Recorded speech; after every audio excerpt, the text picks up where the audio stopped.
బైబిల్లో 2 సమూయేలు 7వ అధ్యాయము 18వ వచనంలో చూస్తే ఒక మాట రాసి ఉంటుంది. దావీదు రాజు లోపల ప్రవేశించి యెహోవా సన్నిధిని కూర్చుండి ఇలాగ మనవి చేసెను, నా ప్రభువా యెహోవా, ఇంతగా నువ్వు నన్ను హెచ్చించుటకు నేను ఎంతటి వాడిని, నా కుటుంబం ఏ పాటిది? ఇంతగా హెచ్చించిన చేసిన దానియు నీ దృష్టికి కొంచెమై మానవుల పద్ధతిని బట్టి బహుకాలం జరిగిన తరువాత నీ దాస్తునైనా నా సంతానమును కలగబోదని నీవు సెలవిచ్చున్నావు. యెహోవా నా ప్రభువా, దావీదును నేను ఇక నీతో ఏమి చెప్పుకుందును? ఒకరోజు దావీదు ప్రభు దగ్గర కూర్చొని, దేవుని సన్నిధిలో కూర్చొని ప్రభుతో మాట్లాడుతున్నాడు. నేనే పాటి వాణ్ణి ప్రభా, నా కుటుంబము ఏ పాటిది? నేనే పాటి వాణ్ణి ప్రభా, నా కుటుంబం ఏ పాటిది? ఆయన చేసిన మేలును తలుసుకుంటూ, ఆయన చేసిన అద్భుతాల గురించి మాట్లాడుకుంటూ, తన జీవితంలో చూసిన కష్ట నష్టాలు, ఇబ్బందులు, నిందలు, అవమానాల్లో ఏ విధంగా ప్రభు రక్షించాడో, ఏ విధంగా అతని పరిస్థితుల్లోంచి దేవుడు తీసుకొచ్చాడో, ఏ విధమైన పరిస్థితుల్లో నుంచి ఈ స్థితిలో తీసుకొచ్చాడో అవన్నీ జ్ఞాపకం చేసుకుంటున్నాడు. మనం కూడా ఎప్పుడు దేవుని సన్నిధిలో మన కష్టాలు, మన నష్టాలు, మన ఇబ్బందులు, మన ఇరుకులు, మన నిందలు, మన అవమానాలు మొత్తం తొలగిపోయిన తర్వాత మనం ఎప్పుడు చూసినా సరే దేవుని సన్నిధిలో కూర్చున్నప్పుడల్లా జ్ఞాపకం రావాలి.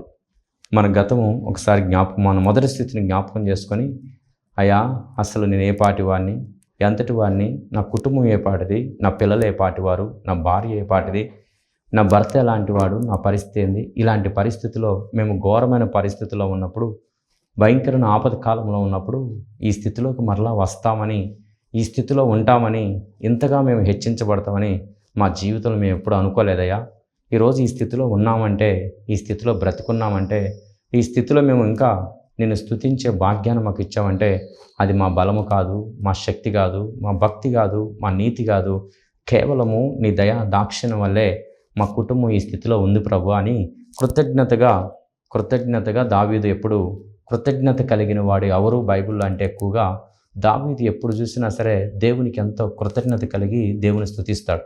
మన జీవితంలో దావీదును చూసి నేర్చుకోవాల్సింది ఏంటంటే, ఏ ఒక్క మేలు పొందినా సరే, ఏ ఒక్క ఆశ్చర్యం జరిగినా సరే, ఏ ఒక్క అద్భుతం జరిగినా సరే, ఏ ఒక్క మంచి జరిగినా సరే, ఏ ఒక్క ఆనందం కలిగినా సరే, ఏ ఒక్క శ్రమలో తన బాధలో నిందల్లో ఓర్చుకొని సహించుకొని తొందరపడకుండా ఉన్నదాన్ని బట్టి కూడా ఆయనకి దేవునికి ఎంతో స్తుతిస్తుంటాడు. కావాలంటే ఒకసారి మేలులు పొందినప్పుడు స్తుతించడం ఒక లెక్క, అద్భుతాలు పొందినప్పుడు స్తుతించడం ఒక లెక్క, ఆశ్చర్యాలు జరిగినప్పుడు స్తుతించడం ఒక లెక్క, నిందలు అవమానాల్లో కూడా దేవుని స్తుతించడం మరొక లెక్క. దావీదులో ఉన్న రెండో క్వాలిటీ ఏంటంటే, నిందలు వచ్చినా సరే, అవమానాలు వచ్చినా సరే, ఎంతోమంది దూషించి అవమానించినా, తనకు నమ్మిన వారే మోసం చేసినా, తన అనుకున్న వాళ్ళు కూడా వెన్నుపోటు పొడిచినా సరే దేవుని స్తుతించుకుంటూ వెళ్తాడు, దేవుని ఆరాధించుకుంటూ వెళ్తాడు, దేవునితో సావాసం తగ్గకుండా వెళ్తాడు, ఇంకను దేవుణ్ణి దగ్గరగా హత్తుకుంటూ ఉంటాడు. దేవుడికి ఇంకా దగ్గర అవుతాడే కానీ శ్రమలను చూసి, కష్టాలను చూసి, బాధలను చూసి, నిందలను చూసి, అవమానాలను చూసి, పరిస్థితులను చూసేసి ఎప్పుడు దేవుడికి దూరం కాడు, దేవుని ఆలోచనకి దూరం కాడు, దేవుణ్ణి ఎప్పుడు ప్రశ్నించడు, దేవుణ్ణి ఎప్పుడు ఇసికించుకోడు. ఎందుకయ్యా నాకు ఈ కష్టాలు, ఎందుకయ్యా నాకు ఈ బాధలు, ఎందుకయ్యా నాకు ఈ పరిస్థితులు వచ్చినాయి, నేను నమ్ముకొని కూడా నాకు ఎందుకయ్యా ఈ కష్ట జీవితం వచ్చిందని ఏ రోజు కూడా దావీదు దేవుణ్ణి ప్రశ్న వేయలేదు. నేను ఏ పాటి వాడిని, నా కుటుంబం ఏ పాటిదయ్యా, నిన్ను అడగటానికి, నిన్ను మాట్లాడటానికి అర్హత లేని వాడినయ్యా, నా పట్ల ఎన్ని అద్భుతాలు చేశావుగా తండ్రి, ఈ శ్రమ ఏ పాటిదయ్యా, నువ్వు చేసిన మేలులను తలంచుకుంటే అసలు ఈ శ్రమ ఏ పాటిదయ్యా, ఈ కష్టం ఏ పాటిదయ్యా, నేను నిందించబడటానికి అర్హుణ్ణి తండ్రి, నేను అవమానించబడటానికి అర్హుణ్ణేనయ్యా, ఈ నిందల వెనక ఏ మేలు ఉండదో, ఈ నిందల వెనక ఏ ఆశీర్వాదం ఉందో, ఈ నిందల వెనక ఏ అద్భుతం ఉందో అని ఎదురు చూస్తాడే కానీ ఏ రోజు కూడా దేవుణ్ణి ఒక్క మాట మనసులో కూడా ఎందుకు ఇలా జరుగుతుంది అని ప్రశ్న వేయలేని దావీదు భక్తుడు.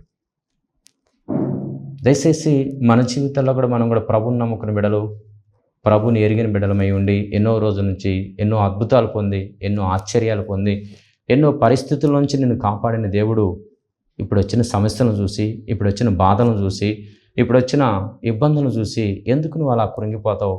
నాకెందుకు ఇలా జరుగుతుంది, నేను ఎందుకు ఇట్లా అయిపోతున్నాను, నా పరిస్థితి ఇలా ఉంది, దేవుడు ఎందుకు నాకు ఇలా అన్యాయం చేస్తున్నాడు, దేవుడు ఎందుకో నేను మంచిగా ఉన్నా సరే ఇలా జరుగుతుంది అని నువ్వు దేవుణ్ణి సనగక గొనగక, యెహోవా ఏ మేలు దాచిపెట్టాడో, యెహోవా ఏ కార్యం చేయబోతున్నాడో, దేవుడి పట్ల ఏ అద్భుతం చేయబోతున్నాడో, ఈ శ్రమ వెనక ఒక మేలుందని విశ్వసించి అడుగు ముందుకు పోయి దావీదును చూసి గొప్ప కార్యాలు ఇంకా నువ్వు చూసునుగాక. Yeah.